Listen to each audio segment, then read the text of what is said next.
Hello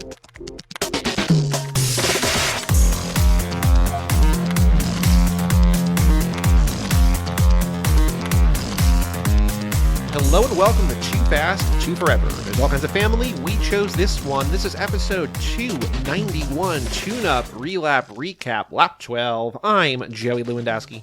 I'm Joe too, and this episode is brought to you by Diesel Garage Grill and Bar. It's time for you to eat, drink, play. And Palm Harbor, Florida. They're now hiring at all positions, so if you need to apply for a job, go there online at dieselgaragegrill.com. Well, shout out to Diesel Garage Grill and Bar, and welcome to the end of Lap 12, a lap that has at least 11 more episodes in it, 9 more episodes in it. So does it?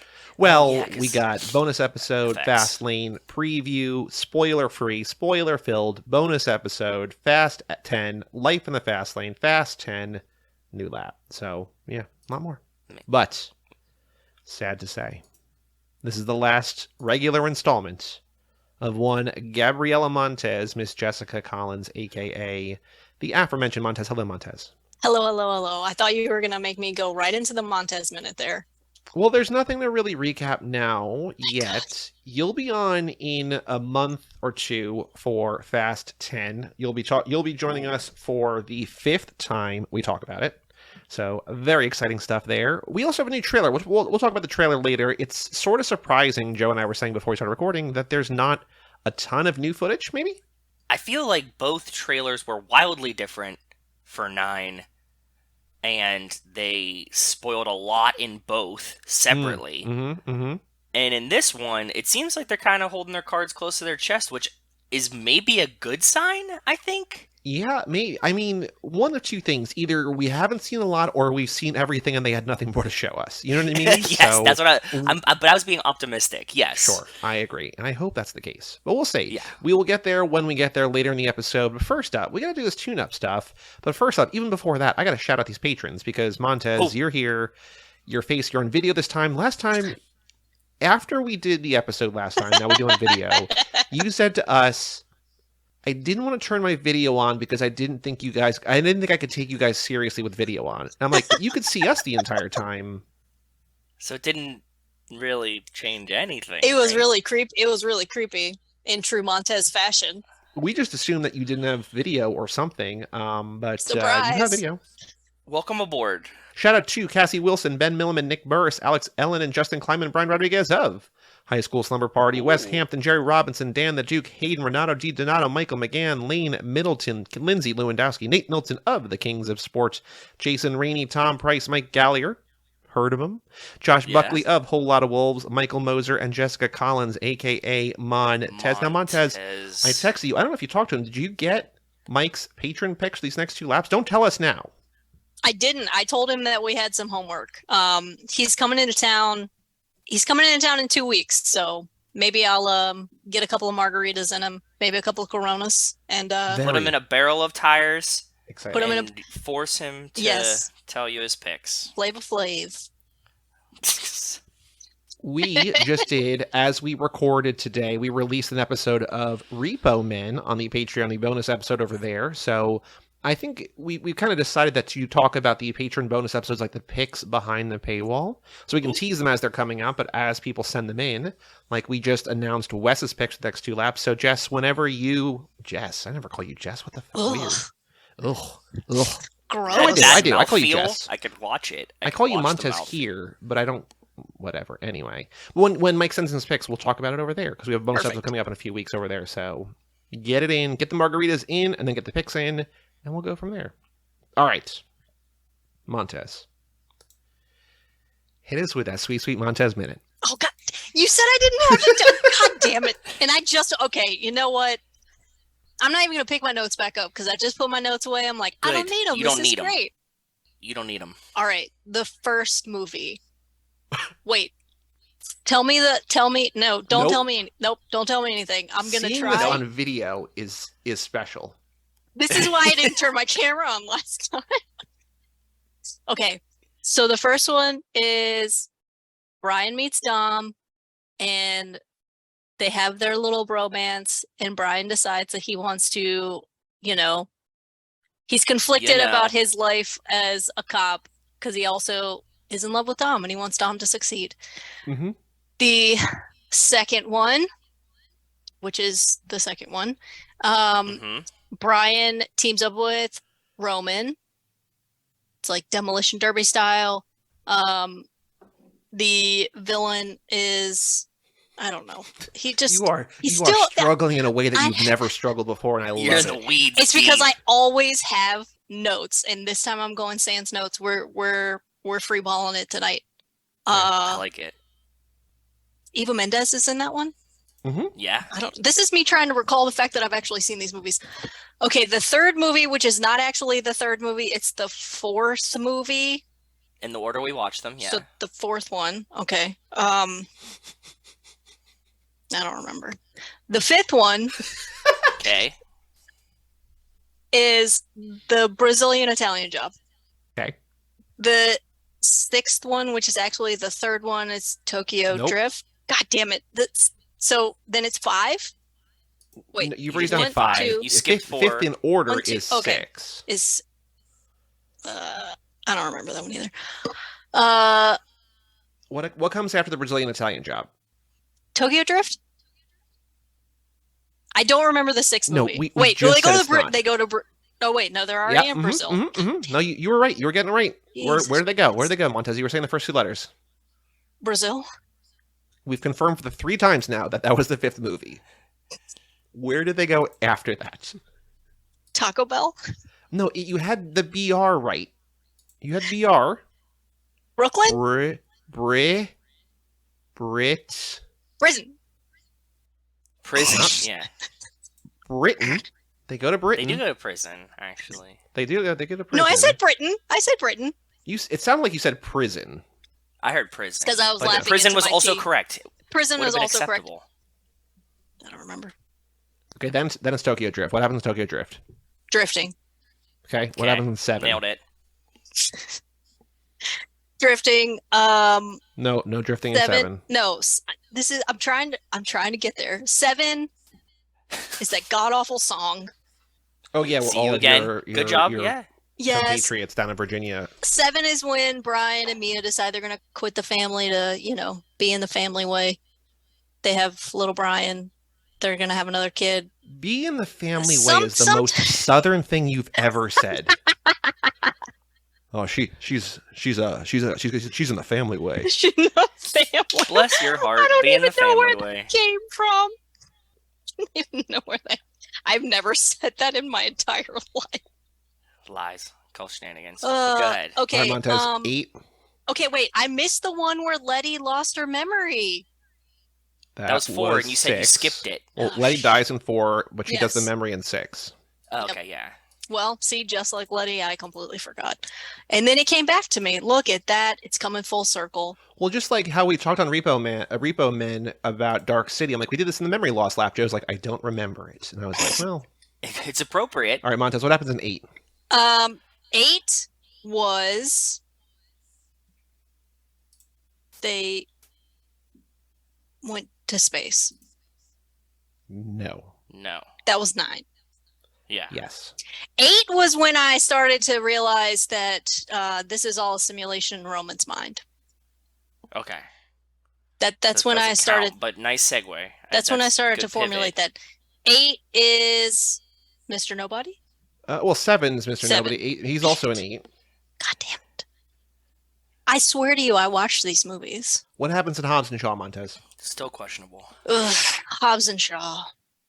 Earlier, I said Hobbs and Shawn. That's where that we would are. have been a different movie. That would have been Tokyo Drift Shawn. That's where your Hobbs. husband and The Rock star in a movie? Oh. Yeah, different Shawn. Hobbs and Shaw. It was basically just one big pissing match where they're hanging out. It's also true of most of these movies now, but yeah, keep going. It is. I got to see Vanessa Kirby for a lot of screen time, so that was worth it. We need Vanessa Hudgens. We need the actual Montez in these movies. Her career is on the upswing. Like she is back in a big way. We need her in these movies. I feel like she could fit these movies.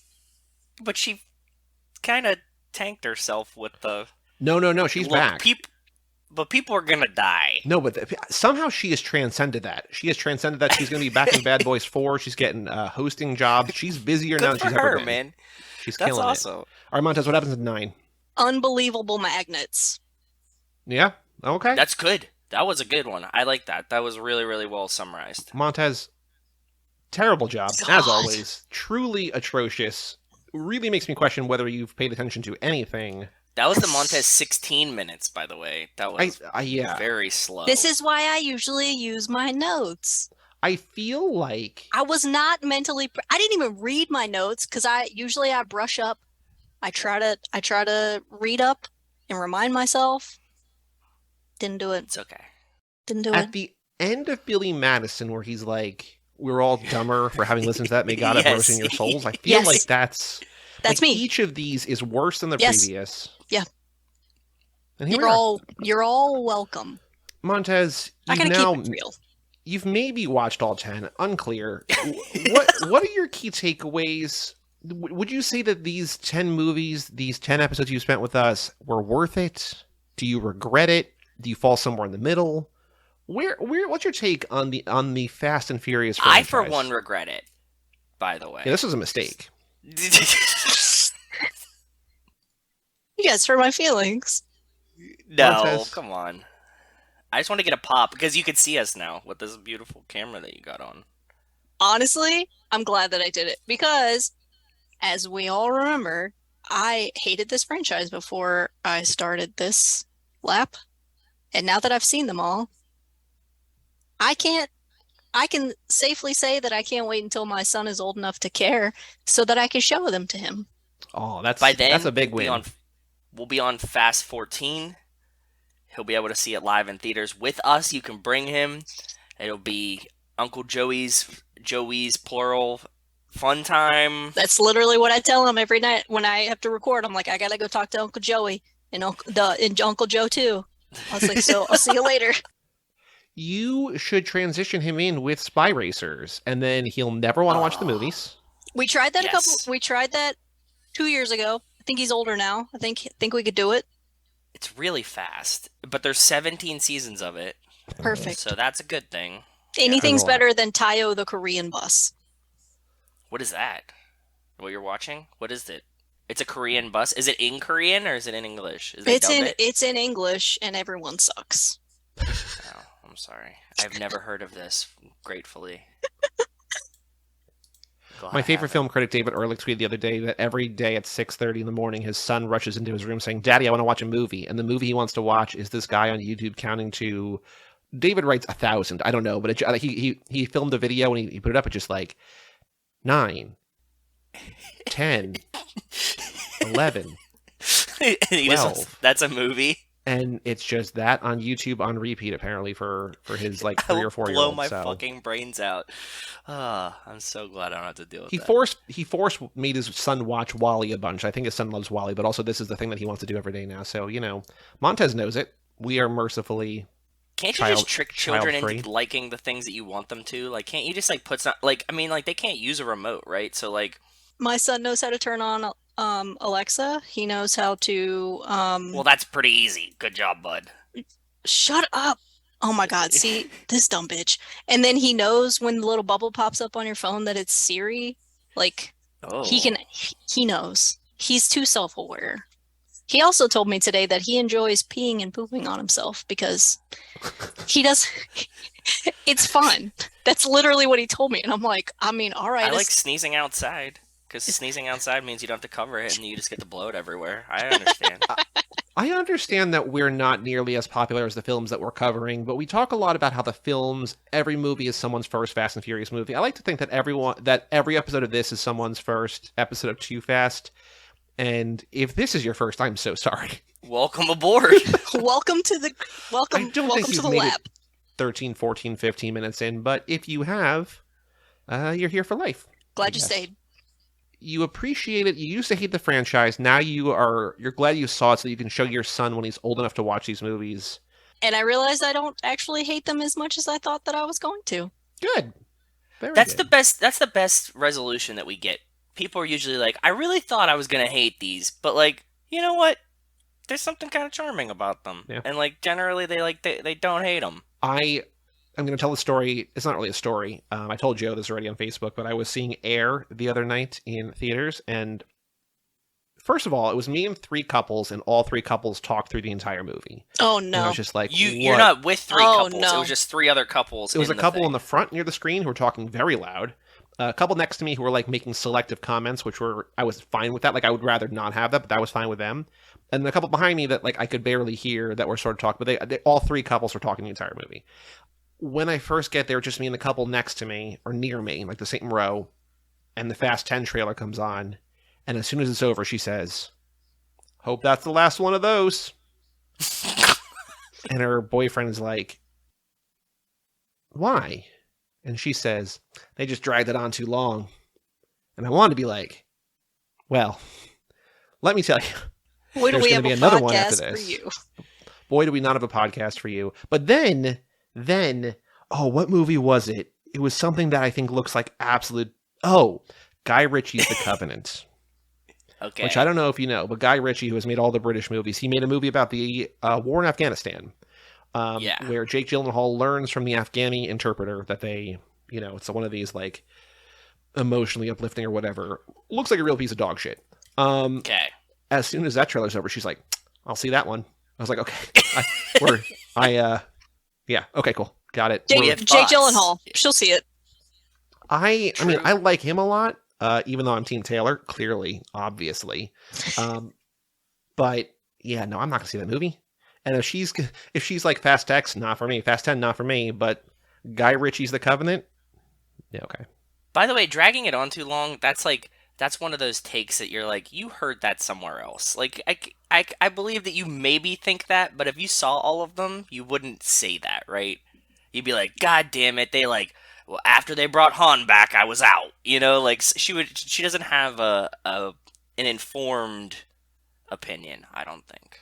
No, but I mean, I think it's also the people like, they're still making those. It's like, yeah, but like you go see like 2 movies a year, and like the movies you're seeing are bigger movies, and they're showing trailers for bigger movies, and you're like, oh, they're still making Marvel movies? Fucking Jurassic Park too. So, like, what's the difference, bud?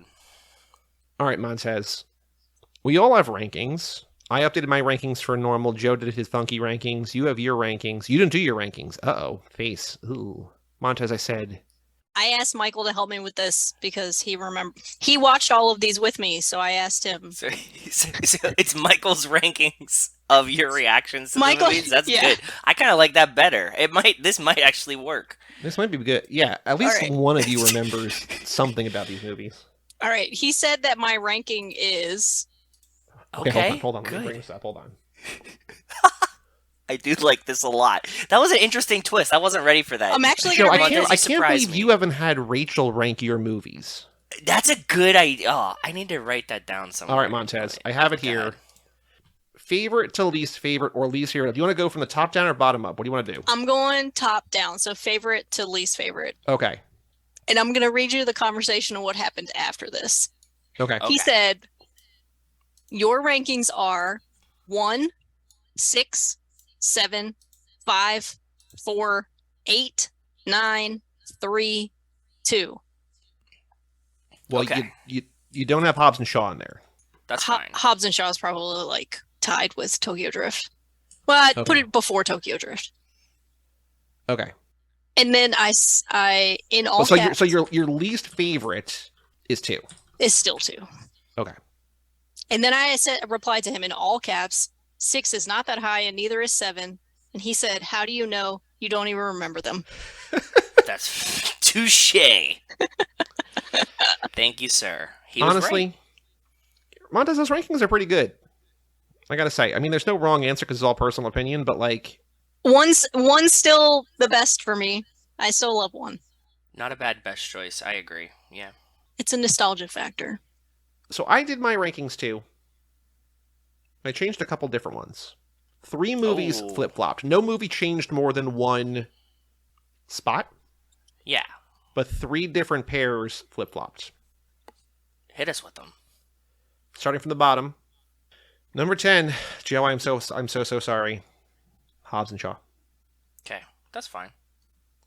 I just... No. Number 9, up from last place, where it has spent the entire time I've had a Fast and Furious rankings list. In 9th now, Too Fast. Nice. Good. Okay. Number 8, I think it slipped 1, maybe. Yes, it did slip 1. Went down 1, Fate of the Furious. Okay. Still like it. This is like, there's a tier here, but like that went down 1, which means that went up 1, Fast and Furious number 4, up to number 7. Okay. Number 6, I think is where it was, is F9. Number 5 is Furious 7. Okay. Number 4 is Tokyo Drift. And this is, again, another classic, like I think the top 4. Yeah. Now, Joe, this is something I think you might have predicted a while ago. Number 3, falling a spot. Fast and Furious 6. Because the original, the OG, went up to number 2. It did, yeah. It's so good. And Fast 5 is still number 1, because that'll never not be number 1. It's a good rankings list, man. Thank you. I told you, one grows on you. It's like if it doesn't hit, like maybe you start now or something, it doesn't hit as well. But like if once you get in it, you're like, that's a really good movie. It's so dumb. I think 5, 1, 6, 3 in any order is like the quote unquote right top 4. You could also have 7 in there, I think, but yeah, 5, 1, 6, 3. I feel pretty good about. Now, Joe, I kind of know. You asked me a question, and I said, "Are you doing your rankings based on this?" And you said yes, but I can't. I spent like 2 minutes trying to picture what this would mean in terms of rankings, and I have absolutely no idea. But okay, please in hit honor us and hit Montez specifically with your rankings, because Montez, I don't know if you know. I mean, I know you listen to the episodes, but Joe only does real rankings every 5 laps. Yeah. So this is going to be these are my rankings. I do real ones every lap because I take this very seriously. Some say too seriously. But this is my final rankings before Fast 10. So we're going to have new rankings when people email in a month. Yeah. In a month, yeah. But Joe, okay. So I'm not going to write these down. These are not your in set in stone rankings for the average, but please hit us with your new rankings. So this time, in honor of having Montez with us, I have a 4-quadrant sheet of paper. Hell yeah. Yeah. To do my rankings. Love, hate, most dumb moment, and other thoughts. In my love column, it's just all of them. In my hate column, it's none of them. Most dumb moment is Vin Diesel in these movies. Cool. And then other thoughts are, I kind of like these movies. That's my rankings this time. Beautiful. It's perfect. It's flawless. It was as long as Montez's notes normally are. I fit the whole sheet, and yeah. Like just like this. Yes. Yeah. Oh God. Yes. Just like that. These are my work notes. These aren't my actual movie notes. Well, I'm glad you exist like that on the same wavelength all the time. That works. I do. Yeah. Love all of them. Hate none. Vin Diesel. I like these movies. Yeah, I mean, I have Hobbs and Shaw in 10th place, but I think it's still a 5-star movie. That's better than every other movie I've ever seen. Exactly. So, just putting that out there. Montez, I want to do one more time the character quiz. Okay. Now, when we did the character quiz for you originally, do you remember who you got? Letty? I don't. I think it was like Tej. Wait, did you not do? I didn't write one down. Did you not do one? Maybe not. No, you got. Was it Roman? I thought Maybe it was. Roman. I don't think so. I can look it up. I'll put it in the description if I think to look it up. But I don't have one written down, so I don't know. Maybe we just did one because I think we tried to get you like an anchor for the. Who knows? I don't know. Anyway, okay. I think it was Letty. Let's see. Maybe get him again. Maybe get her again. I don't know. Also, by the way, Michelle Rodriguez, very good in Dungeons and Dragons: Honor Among Thieves. Oh, really? Yeah, I haven't seen it yet. It looks fun. Rachel really wants to see it. It's very fun. I would say I don't think you have to go to theaters for it, but it's worth watching. It's good. We'll talk more about that on the tune-up or the fast lane. Montez, question number 1: how fast are you? NASCAR, roller coaster, Lamborghini Murcielago, Toyota Prius, Vespa, or Razor scooter? The second one? Which was? I don't remember. Roller coaster, you got it. Number 2, how furious are you? The Hulk, Kylo Ren, Christian Bale on that one movie set that one time, Mel Gibson, Charlie Brown, or Jack McBrayer? Christian Bale that one time. Okay. Sporadically racist. That's Montez. Not racist. Sporadically assholes. Sporadically angry. Montez, we're having a barbecue. How are you helping? Are you on the grill? Are you saying grace? Are you kicking back with a beer? Are you babysitting? Are you being the entertainment? Or are you sneaking a snack? I'm at the grill. Montez, you've got time to kill. What are you doing? Are you grabbing a bite, working on your car, hanging with friends, drinking a beer, working out, or doing some work on your computer? I'm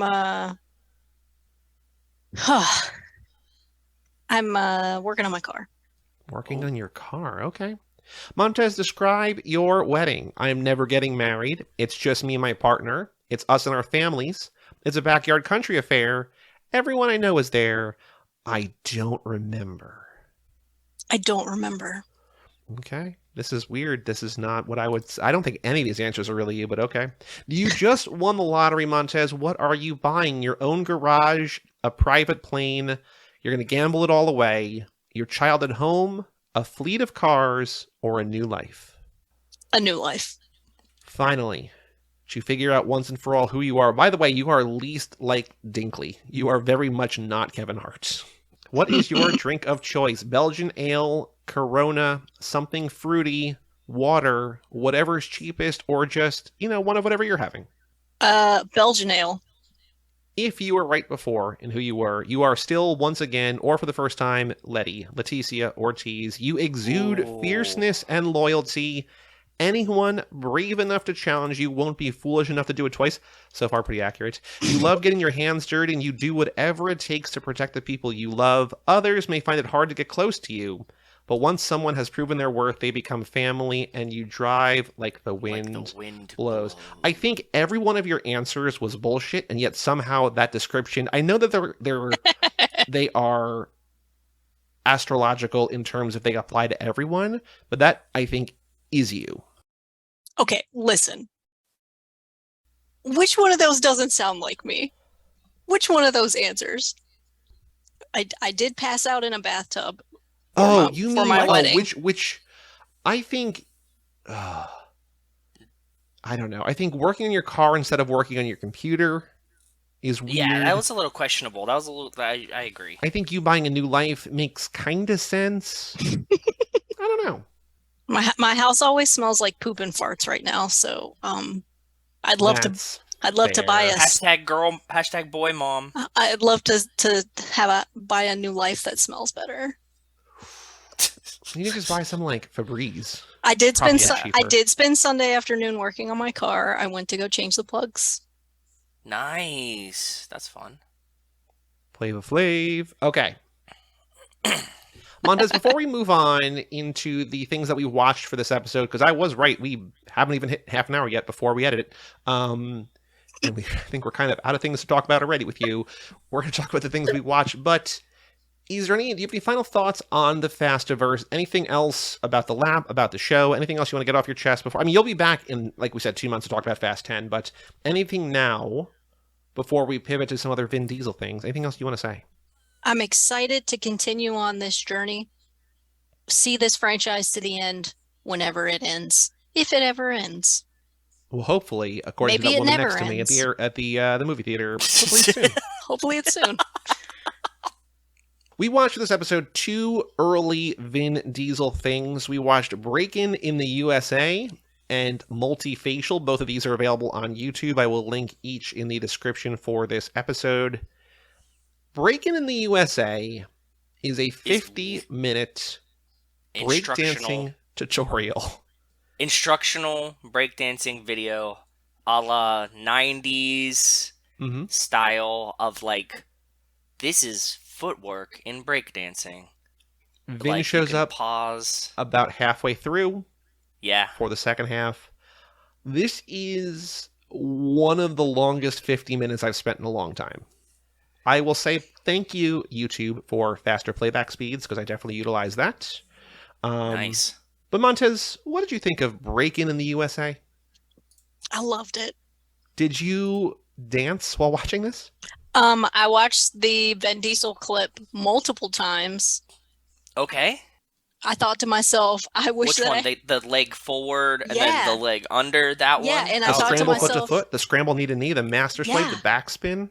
I thought I need to have this on my TV in the living room, and I need to try this myself. I will say the idea of someone buying this delights me. Like someone in 1984, like, I want to learn how to breakdance. I don't know anybody who wants to teach me. I'm going to go either to a store or like in the back of a magazine somewhere and mail away. This. You mailed away for this, for sure. And it's like you lived in the Midwest. You saw the Beastie Boys music video on MTV, and you were like, if I could just learn how to do this. So you asked your grandma to get you a money order, and you mailed away for it, and you waited 4 to 6 weeks. Sorry, no COD. I miss when commercials used to end with that. I remember asking, like, what is COD? And my parents were like, cash on delivery. No one's ever done that. Or like, no one's done that for a long time. I'm like, why do they still say that? They're like, I don't know. Yeah. I don't know. I really enjoyed this video because I've always thought breakdancing was super cool. It does look cool. Vin looks cool in it. He does look really cool in it. I am stunned he has not worked breakdancing into a Fast and Furious movie. Or rapping. Yeah, I thought both of those things while I was watching both of these videos. I think breakdancing is kind of like after Tekken and we got, what was his name, Eddie, like after he was like the breakdance. You remember this, Joey? Mm-hmm. Yeah. Yeah, like I think that an action movie fight scene, the choreography of it is close enough to breakdancing that maybe Vin gets his breakdancing fix from that. Maybe. It's how he channels his body's energy like into the movie. I would say you don't have to watch this. I would say check it out, scrub through a little bit, watch some of Vin's stuff, again, like halfway through. Yeah. There's another documentary. This is not a documentary. There is a documentary that I watched on YouTube, that's also on YouTube, from 1983, recently, called Style Wars, which is about graffiti in New York in the 70s and 80s, but there's also breakdancing and stuff in that. And that's really good. So if you're going to watch something like that, watch that. It's also like 70 minutes, so it's not super long either. I think this is worth checking out because seeing Vin with hair instructfully, if that's a word, teaching how to breakdance is pretty cool. And it's kind of a fro, right? It was like kind of a fro to me, and I was like, that's an interesting hairstyle. I didn't expect. I shared both of these with Michael in preparation for this, and he said these are deep fakes. Vin was born without hair. Well, we've seen Vin with hair in some stuff. Boiler Room? Yes. Boiler Room, kind of. I mean, this is hair in a way that he hasn't really had hair. I mean, this is hair. Like hair. This is hair. Yeah, it is. It's a good head of hair. Yeah, it is. Any other thoughts on Breakin? Like, I have more stuff to talk about with the other one, even though it's shorter because it's an actual thing that we can talk about. But any other thoughts on Breakin, Joe? What do you think of Breakin in the USA? It was kind of painful because it is an instructional video on how to breakdance. The music being so original, yet like it feels like, what's that, like free use, felt like free use kind of music. It feels like you buy a Casio keyboard and there's a button that's breakdance and you push that button in that place. Yeah, and it's the loop of the it definitely felt like that. I thought Vin looked pretty cool. I expected him to look cornier, to be honest. So I appreciated that he looked pretty cool. It's honestly impressive that he kind of looks cool when like they have to have him pause and like very slowly go through the moves to teach it. You know what I mean? Or just like, because you don't look cool doing that. It's like, he kind of looks all right. The official title, according to IMDb, is Breakin in the USA, Breakdancing and Electric Boogie Taught by the Pros. Vin was a pro at breakdancing. Do you have background on this? Was he like actually? There's no wiki for this. There's no trivia on IMDb for this. There's no. The only thing listed on Letterboxd for this is that the cast includes Vin Diesel. There's no director on Letterboxd. There's a director on IMDb who only did this. Like, this is basically lost to the sands of time. I think without Vin, no one would know about this. About this. Yeah, I agree. Because I'm more curious. Like, was Vin actually in the breakdancing scene? It looks like he's in like a group. It looks like he's part of a crew, right? Like, unless they just dressed people up to like make it look like they're part of a crew. It looks like he's from a crew. And like as a segue into multifacial, like I can't tell if this is like he just got like a role in a movie, and it's just like, okay, like we needed a guy that can you kind of breakdance, and they're like, yeah, they're like, okay, well, like we're gonna do this breakdancing instructional video, and he's like, I guess that's a paid job, so cool. I mean, this is 11 years before multifacial, so I don't know. Actually, I'm gonna look up on Wiki Vin Diesel. Because I like he's good enough that he's passing, right? That it like looks like he's like, okay, like he can do this breakdancing, but it doesn't look like he's like committed to break. Like he was like, oh man, I'm gonna be a professional breakdancer one day, and then it was like, no, an actor works better. It was like, I can't tell. Diesel made his stage debut at age 7, which would have been in like 1974, when he appeared in the children's play Dinosaur Door. Please put that on YouTube. Written by Barbara Garson. The play was produced at the Theater for New York City in New York's Greenwich Village. His involvement in the play came about when he, his brother, and some friends had broken into the theater for the new city space on Jane Street with the intent to vandalize it. They were confronted by the theater's artistic director, Crystal Field, who offered them roles in the upcoming show instead of calling the police. Diesel remained involved with the theater throughout adolescence, going on to attend NYC's Hunter College, where studies in creative writing led him to begin screenwriting. He has identified himself as a multifaceted actor. He started going by Vin Diesel while working as a bouncer at the New York nightclub Tunnel, wanting a tougher-sounding name for his occupation. Vin comes from his mother's married last name Vincent, while the surname Diesel came from his friends due to his tendency to be energetic. Oh. Okay. But it seems like if he's a bouncer, if he's like vandalizing shit in New York as a kid, like he just seems like he's kind of like a street kid, like in the 70s and 80s New York, who just kind of like is just out and doing like things people did in New York in the 70s and 80s. And I think that would include breakdancing. Yeah, that makes sense. He definitely feels very New York-y, that's for sure. Montez, did you buy him as a dancer? I feel like it's something he was cast in, but you know what? He did a great job. I thought to myself, if Step Up had been made earlier. Ah, good point. Yeah. Our beloved Step Up. Montez, do you know Vin Diesel's real name? Mark Sinclair. Oh, look at you. Good job. Very lady. Impressive. Pop quiz passed. Pop quiz, hot shot. All right, the other thing we watch. Anybody have any other thoughts on Breakin in the USA? No. I think it's good in context talking about the next thing, is what I think. So the next thing is Multifacial, which came out in 1995. This is a 20-minute short film. So this is semi-autobiographical, in case you couldn't tell, drawing on his own frustrations to find work as an actor of mixed ethnicity.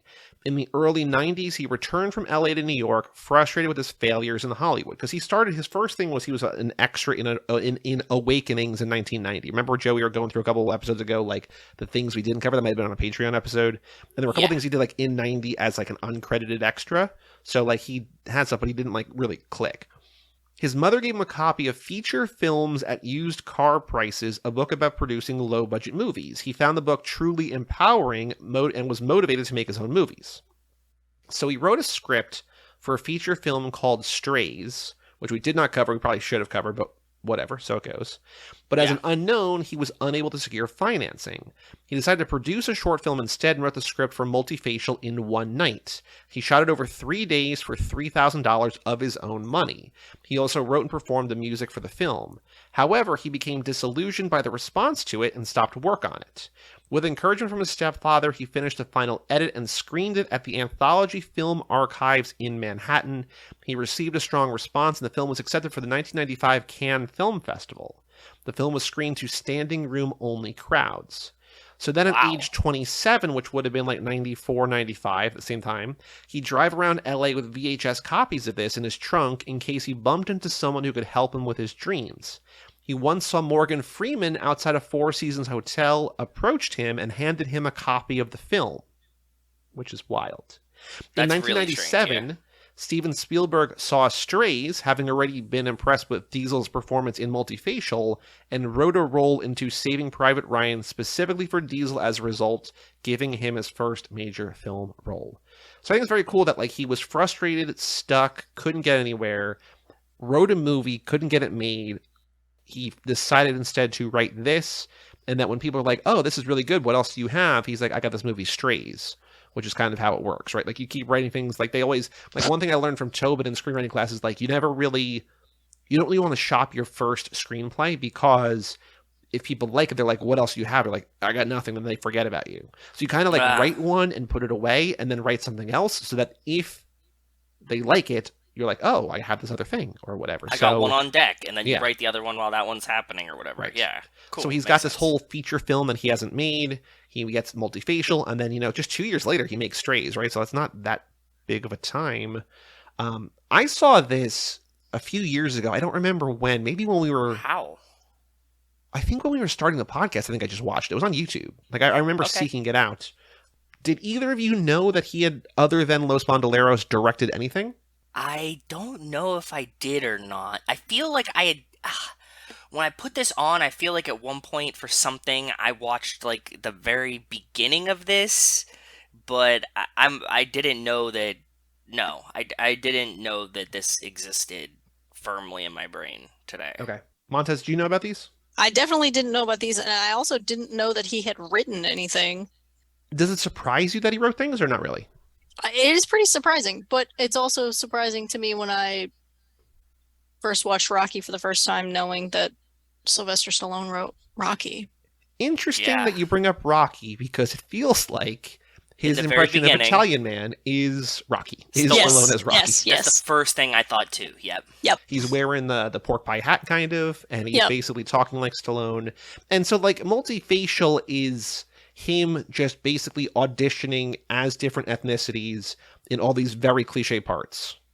If you don't know that, like I did not, and you see that first scene where he's doing an impression of Stallone and drops a couple slurs and talks about beating up his girlfriend, I thought this was going to be a vastly different movie. I was telling Rachel today that it started out and I was describing and she's like, oh no. And then they're like, and that's my audition for this role.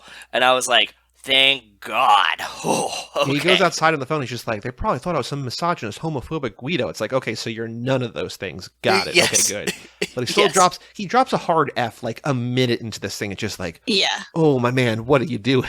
And he wraps it all up with it, and then I beat the shit out of my girlfriend about it. And you're like, oh God. I was like, phone. I had no idea where this was going. The phone call afterwards really made it. He was like, oh, that was like such shitbaggery things to say. Like, well, and wow. His voice was higher. Like while he's on the phone, he's like soft and carefree. Yes, yeah. The really funny thing I think to me about this is they're like, oh, what was that monologue? Because I think like traditionally there's like a handful of monologues from like movies. Like I'm sure, like we were talking about in Boiler Room, when we did the Boiler Room episode, like there's things that like they're quoting movies, like they're quoting Wall Street, and like anybody who like is maybe like an aspiring actor on Wall Street will like do a monologue from Wall Street, and casting directors are like, not this shit again. Like, come on, like and so they're like, what was that monologue? He's just like, oh, it happened to a friend of mine. It's like, wait, that's not a thing. Like you can't. All right, okay. I guess you can. Oh, right? No, I mean, if you're Vin Diesel, you can. I guess. I don't know how that works. That's what I'm saying. Can you just come in and be like, yeah, it was a little story my dad used to tell. And you're like, oh, okay. Well, there we go. He goes from the Italian thing to kind of like a gangbanging Latino character, and his scene partner's like, you don't speak Spanish? You were so good. Like everybody does tell him he was really good the whole thing, which I was like, interesting. I mean, honestly, he kind of is really good in all these things. I mean, like, he's writing to his own strengths and, like, whatever, but, like, he can kind of play. I mean, they're all, like, if he was cast, any of these would be like, oh, these are all, like, SVU level. You know what I mean? Yeah. Like, they're just like, oh, you're not necessarily racist, but you're a racist stereotype of fill in the ethnicity. I find it interesting watching this and then comparing it to like his roles in Fast and Furious. He like is really like showing a range of emotion and things in this short film. I feel like he's kind of just one emotion sometimes in Fast and Furious. Yeah. I liked how I guess like invasive it is like you could see that because, you know, autobiographical and him like coming to grips with like, where do I fit here, right? Like, although I like everybody's like, you play a great Italian and you play a great Spanish guy and like you play a great breakdancer rapper, there's still like he like you could see it in it that he's trying to confront where he fits personally internally, and I thought that was very interesting to see. And I was like, oh, that's actually kind of like a layer of depth that I agree with you that like maybe we don't see when we watch Dom just like swing a wrench or whatever. Yeah, I'm a little disappointed. Like, I like most of his movies. I don't love every one of his movies. We talked about that this entire lap, that like there's things he's done where just like, okay, this again. But like, I'm disappointed because like it seems like he could have been destined for greater things or something different or more actory theatery. And yes. Sort of just settles into like, all right, now I'm Riddick in space. Now I'm Riddick, it's all Riddick. Extreme athlete. Now I'm Riddick, but with a wrench. It's like, okay. Yeah.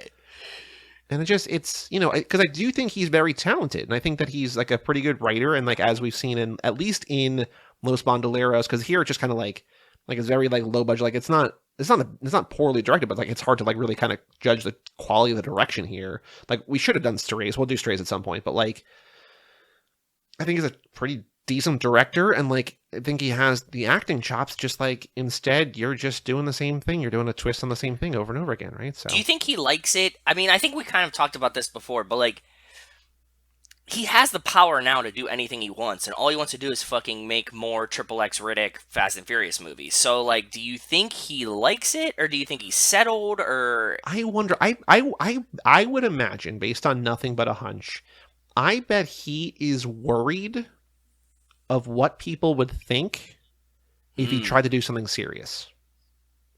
Like, yeah. So there is, you know, I talked about a couple episodes ago that Bob and I went to see that play, and so we were talking about other plays and stuff in New York, and like Keanu Reeves is going to be in Waiting for Godot, which is just about two guys talking for a while, like waiting for this guy Godot, who, spoiler alert, never shows up. We're like, this is going to be a disaster because we love Keanu. I love Keanu. Well, he's a lousy actor. He's not a good actor. Like, he's very good at certain things. Theater, I don't think, is one of those. And so I think if they're like, Vin Diesel is Macbeth, it's going to be like people would make fun of it. Even if he could do it, I think people wouldn't give him the chance to do it without making fun of him. Yeah, but like, how does he not get it when you have fucking Wolverine doing theater all the time anyways? Like, you have Greatest Showman and you have Wolverine. Like, it should be the same shit, right? I think he did it early enough where people were like, oh, Hugh Jackman does action, but he also does theater stuff. I think right now, Vin has been Dom, or Vin has been Riddick for 25 years almost, with very little variation.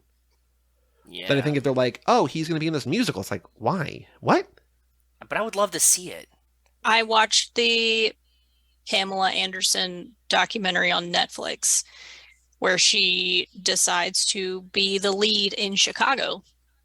And she's saying the same thing about herself, like, people aren't going to take me seriously. And she actually turned out to be really good. So, I mean, maybe it's one of those things where, you know, like you said, maybe he's just scared. I would guess, and this is again just a hunch, that he is, like many actors and many people just in general, sensitive. Yeah, probably. Doesn't want to receive criticism. And I think even if he thinks and probably knows, and I think we would agree that he could do more than this, I think he's like, I've got good things going here, and I'm just going to keep doing that, and I don't want to risk it. It's comfortable. It is comfortable. I also, you know, in terms of the Pam Anderson, like the Pam and Tommy series on Hulu, which is, you know, has its issues or whatever, like when she goes to see, like, she's so proud of Barbed Wire, and then she goes and people are just like dunking on it, like in the theater, just like, that's a bummer, man. Like, she thought it was like, this is going to be her turn as an action star, right? So, yep. I don't know. I forgot she did Barbed Wire. That's right. I mean, Barbed Wire is not very good, but it's, you know. I had it on, what was the like thing that you'd put on your face, and you'd put that circly thing, like the like a Viewmaster?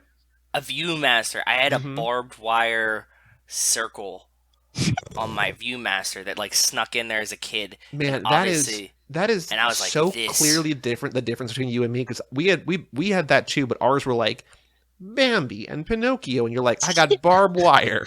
No. I had like those ones, but somehow I wound up with a barbed wire one. I don't know where it came. I got this bootleg copy of barbed wire from my Viewmaster. Like I never thought about the fact that like that they probably made like porn on those too, but like that's what I'm saying. It was like really close. It was like very risque barbed wire stills in 3D, and I was like a small child, and I was like, I could get down with this. Please, like... it's barbed wire. Her name is barbed wire. It's not barbed wire. It's barb wire. Yeah, but I remember having that being like, what is this? And like put it in there and being like, oh shit, that's pretty cool. Save that one for later. It's nice to see the video that Montez is laughing like silently, because like if we didn't have video, like we'd be like, Montez, you awake? But she's loving it. She's there. Okay. I'm typically always just sitting here silently laughing. Now you know the secret. Vin also says the N-word in this short film when he's playing a gangbanging African American. So he goes from a gangbanging Latino character to a gangbanging African American, and he says the N-word. I'm like, oh boy, okay. Yes, yeah. There's a lot of slurs in this that Vin delivers all of them. Well, we talked about when we were looking at Strays, or you're looking at like other movies we didn't cover, there was like the top review on Letterboxd is like, well, Vin says the hard F 5 times in this movie. It's just like, ooh, okay. So like, I think he strives for realism in a way that is commendable, but also shocking, also a little jarring. Well, I mean, think about it from the time that it was made too, though. Sure. Obviously, this stuff didn't age well, but that was like you were like cool. That's how people talked, yeah, for sure. It was how people talked. I do like, I mean, there is the one very obvious fast connection here, but they're like, can you rap? And he's like, yeah, I can rap. And he kind of raps like it's like Hamilton, where it's like very performative and theatery. And they love it because they're white, so they're really, really into it. But there's the line. Joe, you heard the line, right? Yeah. Hold on, I have it. It's like I'm drinking a Corona. I'll take your blood like I'm drinking Corona. And I was like, he knew then he was destined for greatness. I knew then he was destined for greatness. He's always known. Do you think that he has a time machine? Man, that would be a good movie. Vin Diesel in a time machine. I just think that he probably actually likes Coronas now, if anything. Yeah, maybe.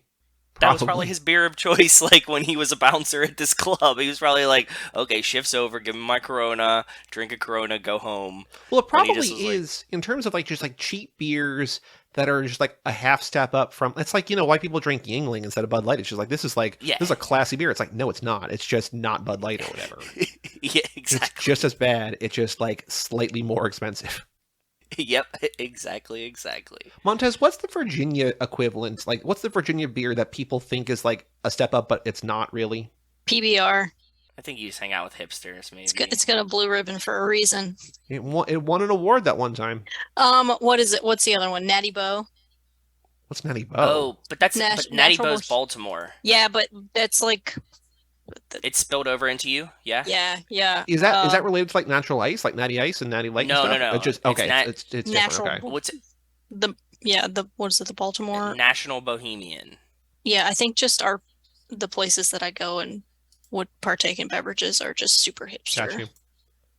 But Natty Boh's, yeah, that's like that would be the Baltimore equivalent of Iron City, Joey. Oh, like okay, gotcha. Okay, cool. Yeah. I like that multifacial. Like, it feels like Vin tries to end this with like an artistic flourish where he's at the diner and he just here's a blonde girl going through the same thing he's going through, man. We're all the same in this world. And I saw, I'm gonna steal this, but I saw a comment on YouTube that somebody was like, I really like the last line in this thing. Not too dark, not too light when she orders her coffee. Oh. Because it's like him. It's like Vin. Instead of multiracial, he's multifacial. Yeah. But she's like, you know, I'm either too blonde or too bimbo-y. Can you believe if that's even like an adjective? It's like, yeah, I mean, yeah, like, you know what it means. Like, that's the thing that like Bob talks about a lot on How to Win the Lottery. Just like, if you use a word, even if it's not a word, and people know what you mean, it's a word. Like, you don't have like, yeah. Can you believe he called me too bimbo-y? That's not even a word. It's like, yeah, but you know what it means. Like, that's like, you know exactly what it means, and you're offended because you know what it means. You know what I mean? Like, you may be right to be offended. You're not right to be like, that guy doesn't know what he's talking about. So yes, agreed. Did you guys like this? I actually really did. I'm surprised at how much I did. Yeah. I thought it was a very interesting look into Vin, so I did like it. That's good, right? I like it. Yeah. Yeah. It really did make me think, what would his career look like if he had gone down a more dramatic path? Be a wild time. We wouldn't have any fucking Fast and the Furious movies, that's for sure. Yeah, that's true. We wouldn't be here. Oh no, Vin Diesel says the N-word 5 times in Strays, not the F-word. Interesting. N-word Okay. 5 times. We gotta do a cleanup. We gotta do like the Brian cleanup. We gotta do maybe like some Letty cleanup too. You know what I mean? Like we could do the car wash lap. We're just cleaning up all of our... Ooh, that's a good name for a thing. I'm gonna write that down. I know. It would have hit me. I was like, I know you're gonna like that one. And then we just do car wash to start it. Like car wash from like 1976. Yeah, or the new one. There was a remake too. Yeah, that's There's good. All American That was a good Bikini Car Wash, Bikini Bloodbath, Car Wash, Bikini Bloodbath Car Bikini Wash? Valley Car Wash, Bikini Car Wash Massacre. I think these are probably on Viewmaster. They're all on Letterboxd too, so I don't know, man. Bikini Car Wash Massacre. That's a very specific taste to have. What do you like? Girls washing cars and also getting murdered. I can't get off unless a girl is sudsy and bloody. It's like, what? Yeah. Yeah, what if you had like a hyper specific fetish, and you were like, God, when the new Viewmaster comes out, I hope that it's death in car washes. It's been a long week. Damn it, tits again. What? Just regular old porn. Was it something? Was it something we just did, Joe? Or was it something I did talked about with Bob? What was the thing? Oh, it was Elvis. I knew it was a podcast. Okay. Couldn't remember who I talked about it with. But we just watched Roustabout. And Elvis is basically like, I can only make out with girls outside because the first girl I ever got with was outside. And now like doing it inside doesn't do anything for me. It's just like, that's the weirdest fetish. It's just like, Elvis, what do you say? Yeah, it's like exhibitionism, but like your grandfather's version, right? Yeah. And he's like, making it or getting or whatever, but just like they're talking about like kissing, but whatever, who knows? Anyway, before we unveil the Lap 13 theme, which I feel like the patrons knew about a year ago. Okay, I have an update though, but these Viewmaster, if you want like naked girl Viewmaster reels, they're like $50 each. Like because I was trying to figure out if you were right. Yes, they did make them. They're like $50 each on eBay. Can you imagine how? I'm not going to go into too much detail here, but like buying porn on that, like how impractical it would be, like how much like extra work for like a nostalgia jerk. Not even that. I think this is like cool. This is like weird, cool nostalgia to have. Like I think it's cool. I wouldn't buy. I'm just saying if you're using, I don't know. Anyway, they're like not very risque pictures either. Like there's like this one. Somebody put a flashlight behind one, and I was like looking at them, and they're like just like fucking pictures. Like they're fucking pictures. No. It's just like a girl like half covered, maybe a boob, but like not very focused. Like it's just strange that this exists. There's like Russian on it. Okay. I would imagine they are very much taking advantage of like soft focus in these. You can't really see. It's like what's not there. What's not there is the sexy thing. No. There's nudity, but it's just how it goes. Okay. Fair. Good for this guy putting a flashlight behind it, so you get like the little preview going. That's kind of cool. Good for him. Teaser trailer.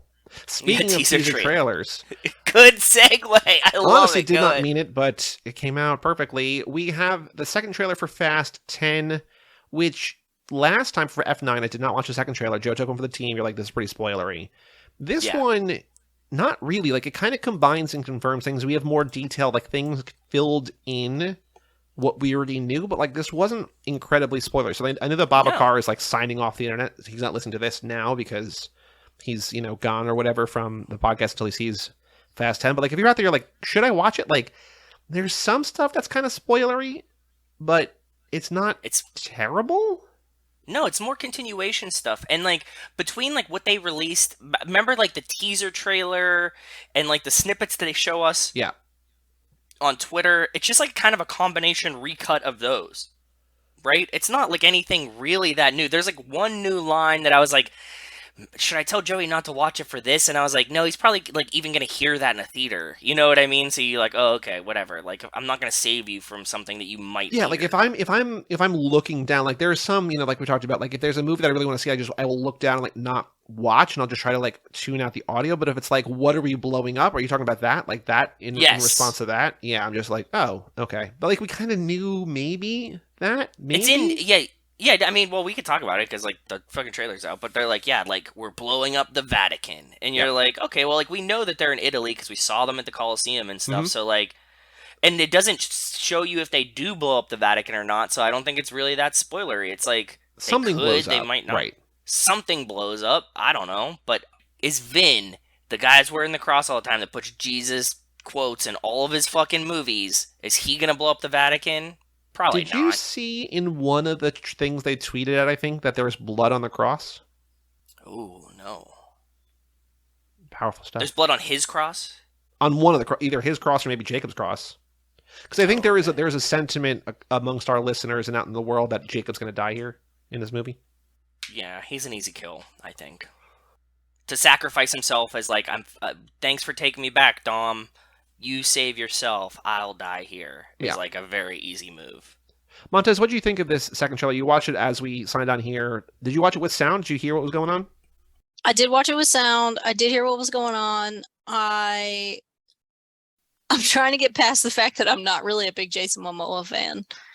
I know you don't like him. I know that you don't find him attractive, but you don't think he looks fun in this movie? He does. So I'm hoping. Okay. I'm also hoping like the part where he's just standing and like the rush of air that hits him from the explosion, the crash, whatever.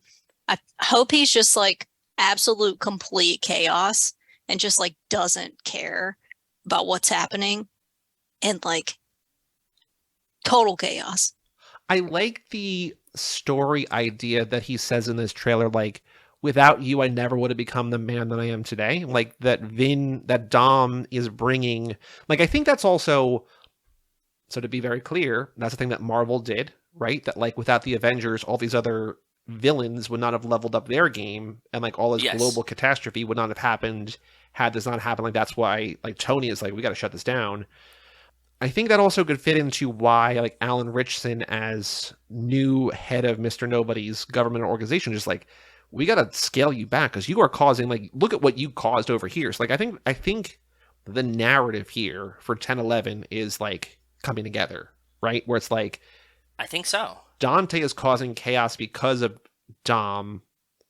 The interesting thing here, Cypher looks like she's in 1327. Did you see that, like, on that couch? Like, it looks like they're in 1327. Like, she kind of looks strong. I think it's, like, after a fight, maybe. But, like, she looks like she's on a couch in a house. No, I wasn't trying to absorb, like, super, super details. I did see Jason point out, and I retweeted it from Reaction Rocket, that, like, Letty and her are in, like, snowsuits. It looks like they're back in like the Fate snowmobile submarine tundra situation. Yeah, I think so too. So I assume that so that means, you know, we integrate Cypher at some point. Or so we've seen in trailers and teasers and clips and what have you, seemingly a return to the end of 4 because the tunnels. Clearly a lot in 5. Yes. This could, in theory, maybe be a flashback retconning Fate. Like what? In what sense? Like when Letty's gone? Well, no, because Letty's back for Fate. But I'm just saying, like, what if, like, they somehow redo it? Like Cypher was, I don't know. Like, I like this. Wait, hear me out. I just had it because I thought this is where you were going. Is that Cypher and Letty knew each other when Letty didn't remember the family. Owen was working for Cypher. That's what I'm saying. So this could have been a fight from the time when Letty was gone and knew who's like, and then before Dom raced her memory back into her. Get what I'm saying? Right. Yeah. Because so it seems like we're gonna have flashbacks to 4 and 5 and maybe 8, and you know we're gonna have a flashback to Tokyo Drift because with Han in here, like the thing they loved most is remember when you died? Yeah. So we got 3, 4, 5, 8. Because I think that's also like the one thing which I'm glad. I mean, you can't really convey it in trailers. Like what we're seeing, what is a flashback, and what is an actual return to a time. Place. Yeah, a place, exactly. A place, not a time. Yeah. Yeah. I like that Dante's using a flip phone. Like that's how you get off the grid. Like that's like, you kind of use a dumb phone, right? Like you. It makes it makes sense that like to beat a tech hacker, you use like a jitterbug. Yeah, I guess it does, right? At some point, it's like gonna return to two-way pagers. I'm hoping that'd be kind of cool. Is Stella a Belgian ale? Stella Artois? Artois. I don't know. Because there is a tap in that bar when Tess is holding the two Stella glasses. It's two, glasses of beer, and she says, Belgium. Cheers? Yeah. It is a Belgian. Yeah. So maybe that's a Belgian ale. That's so disappointing if Mr. Nobody's like, you gotta try that Belgian ale, and it's just Stella. It's like, dude, everybody has Stella. That's just like we were talking about. You're like, yeah, like I drink Corona, not Bud Light. You're like, I drink Stella, not Corona. And you're like, yeah, it's kind of the same shit, bud. Still like $8 for 6 bottles. Like, what are you doing here? Yeah, exactly. Actually, Stella's not cheap. No, but it's not good. It's not like this. I have such a great palette. Who was the guy? There was a beer. Oh, sorry, Montez. There was this like classic like animated beer cartoon that was like I will trade for it on Beer Advocate because I have such a great palette. And then and so me and my friends, whenever we talk about like beers, we always say we have. It's like a speak and spell. Yeah, it was that. Yeah, it was like an animated cartoon, and they used like a modulated computer voice for it. So sorry. Do you think Stella is more expensive because they have to pay Adrian Brody? What do you mean?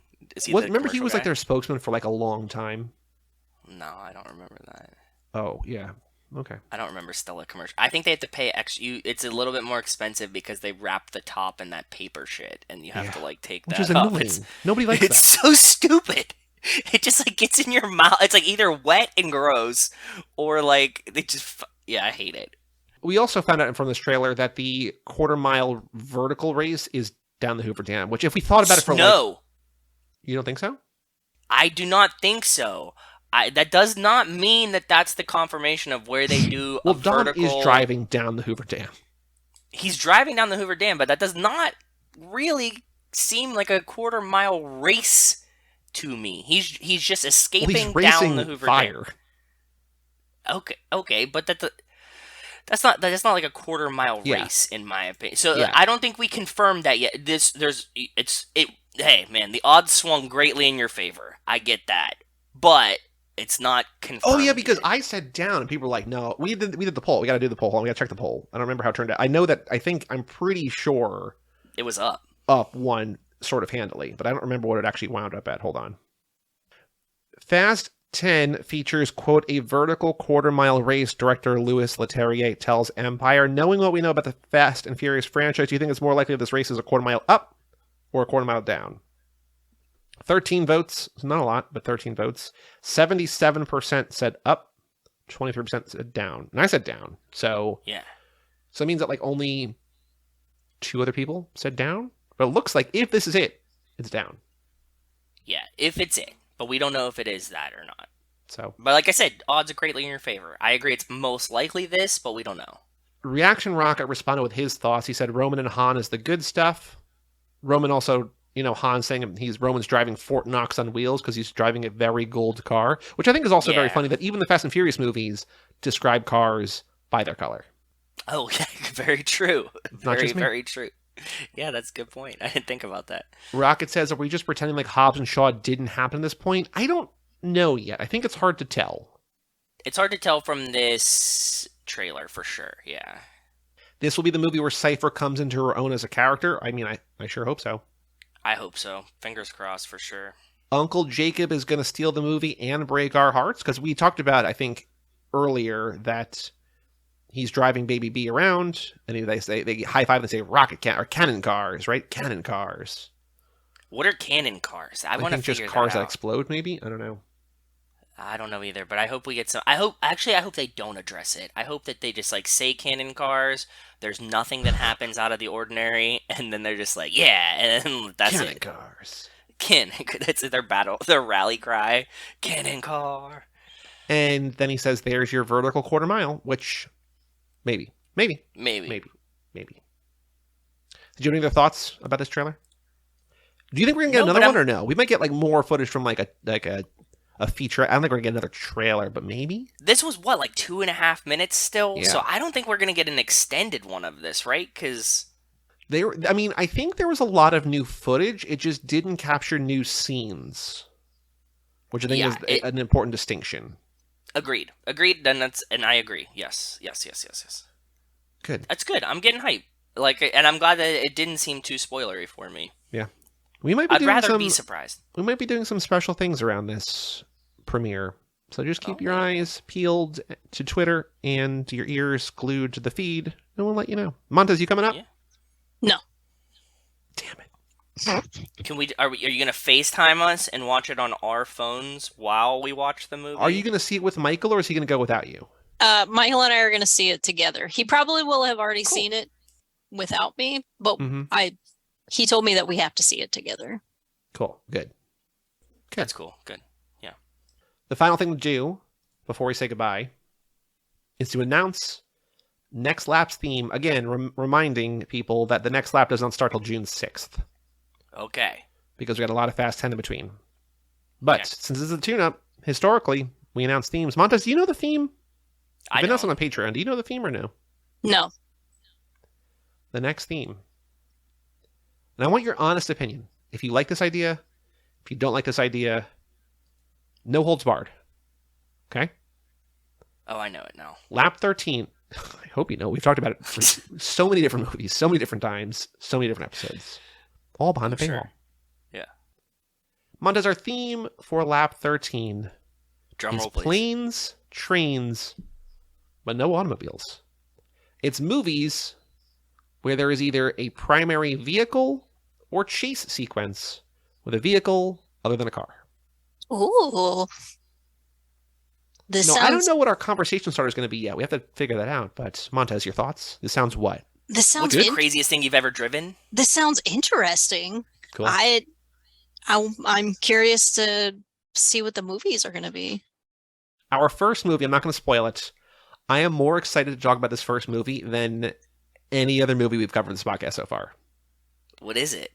If you'll remember, Joe, well, I'll tell you, I'll bleep it out. I'll use bleep technology. Please. Okay. Yes. Sorry. Now I remember. Joey has a very specific reason he wants to cover this movie. Yeah. It's going to be real good. It's going to be real good. Wait, what is it? I'll cut this out, but...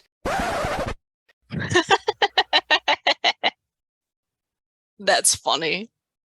But yeah, no, I'm excited because our patrons, I think, largely have all the behind the paywall stuff. I think they're all vehicle movies as well. Like they can pick anything. If you want to make us watch some real bad shit, toofast2forever.com, $10 a month, you can pick whatever you want us for a watch. But I think everybody has picked things that are vehicles, so it's gonna be cool. So the stuff that we have on the main feed is stuff that I picked, and Joe, you got your complimentary one. Yes, I picked a good one. I picked the best one, honestly. You picked a really good one. And then all our patrons so far, except for Michael, except for a couple people, but Michael has not yet got in their patron pick, which is very exciting. So pretty cool. We got some Montez, good if you had to add a movie to this, what's the first one you're thinking of? If you were a $10 a month patron, or if you when you get margaritas into Michael's body, what are you going to try to incept into his brain? Oh, I don't know. If you say one that we're going to cover, I'll let you and the audience know that you're right. I don't know. He and I watch so many terrible movies. It would be really funny if you just said the movie that I bleeped out. And I'm like, God damn it. You should cover this. Oh, that was a missed opportunity. Are there any vehicles in Velocipaster? Yeah. Yes. They drive. They drive from West Virginia. It can't be a car, though. It can't be a car. Yeah, but the only vehicle there is they drive from West Virginia to China. I don't really know how that works, but they drive like a little hatchback. I don't really know how it works. Just straight to China. God, that movie's so. I mean, hopefully you amazing. Pick good movies, but we'll watch whatever. I mean, as long as Michael's paying us, he can make us watch and make you join us for any movie. So yeah. Hopefully it's a good one, but it could be anything. Do animals count as vehicles? If you ride them. Mm-hmm. All right. Not sexually, but like as modes. Now listen, I'm not talking about what you're going to see in the viewfinder. Exactly. I'm talking about your transportation animals. Was there bestiality Viewmaster reels? Oh my God. Don't Google that. I'm not. I was just curious. I mean, I don't know. But we got to change the subject. We can't talk about this anymore. Montez, do you have any other thoughts for this episode? Anything else you want to say before we say goodbye to you and, bring you back in a couple months? Someone please make sure they wipe Jotu's search history. Boy. This podcast is probably on the list if I don't cut that part out, so, They have like a mini, there's like a mini Viewmaster that you can use that's like not the whole red clicky one. It's just like a binoculars. I guess that was, if you're in a time crunch and you don't have the full finger strength to pull the trigger. Get Peep Show Mini Viewer. Oh my gosh. Our next episode is Right on Track, the Disney Channel original movie starring Brie Larson and Beverly Mitchell of Seventh Heaven. Montez, growing up in Lynchburg or near being in Lynchburg, you know about Seventh Heaven, right? No? Yeah? TV show? Yeah, no. Yeah, but I mean, I never watched it. Grew up with that. I was a cartooner. Yeah, no, I was too, and then this was like family viewing at night. Good Christian entertainment. Oh no, our family viewing at night was the original Star Trek. That's way cooler. Yeah. But next week is Right on Track to get into the mindset of Tess. Brie Larson as Tess in Right on Track. Then we got the Too Fast, Too Furious Minute 86 or Another Life in the Fast Lane. And the episode after that is our Fast 10 preview and hype episode, which will come out just 2 or 3 days before the movie. We're getting down there. We're close. It's close, bud. I'm getting really excited for it. I mean, as we record this, it's a month from today. We're seeing it 29 days from today. We're seeing it 4 weeks from tomorrow as we record this. Today is a Wednesday, though. Oh, but I guess we're seeing it on Thursday. Days. Time's a flat circle. It doesn't have to be. You were using days as a month, not 4 weeks as a month. Okay. I was using days as a month, not 4 weeks as a month. Math is hard. I will just say yes. Okay, yes, I was. Okay, yeah. Anyway, thank you all for listening. If Montez, drop one more pearl of wisdom before you go. And by one more, I mean your first. Make sure you wear sunblock every day. Brush your teeth. Good one. Floss. This is right in line with the Cara Regan get your damn flu shot. Yes, I did. Practical advice for the everyday podcast listener. Get sunscreen vaccinated. is important. It's very important. I like sunscreen. The sunscreen is highly underappreciated by a lot of people. Yeah. Montez, thank you so much for joining us all out long. Thank you for having me. It's been a lifelong dream of mine. That's seemingly impossible, but I appreciate it, and I believe you to be true. Thank you. Is there anything for the first time all lap that you would like to plug? Rest in peace, Netflix DVDs. Oh man, I know. I felt so bad for you. I really did. I'm sorry. So you are plugging a thing that is literally ending. I'm trying to plug the hole in my heart that will be left from the DVDs no longer shipping, as I have a stack of 6 sitting in my office waiting to be watched that I've had for 8 weeks. I wonder if it's going to be the certain thing where it's just like, you can't get me. Like, what are you going to do about it? Yeah, come what and are they find do me, with all those copper. DVDs? Yeah, right. Sell them. I wonder if they're going to sell them. And a lot of them said like Netflix only on Yeah. right? Okay. So I've been getting in the mail Netflix DVDs since they started. 25 years. Yeah. My family and I have been getting them in the mail since it started. That's insane. It's the end of an era. Anyway, For all things Too Fast, Too Forever, go to cageclub.me, facebook.com/TooFast2Forever, or at TooFast2Forever on Twitter, Instagram, and YouTube. Email us, family@cageclub.me. If you want to send in thoughts about the trailer, we'll talk about that. We'll also give sort of like deadlines and cutoffs for talking about Fast 10 as we get closer, because we'll do like an immediate reaction, spoiler-free, and then we'll do like a deeper one with your thoughts the next night or so.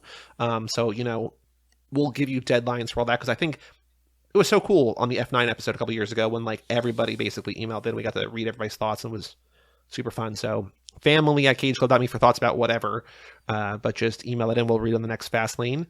Check out our Patreon page at toofast2forever.com and our store at cageclub.me/shop. And come back next time for Brie Larson in Right on Track, which is on Disney+. I'm Joey Lewandowski. I'm Joe too. And that was Gabriella Montez, a.k.a. Jessica Collins, a.k.a. once again, Montez. And we will tell you all about it when we see you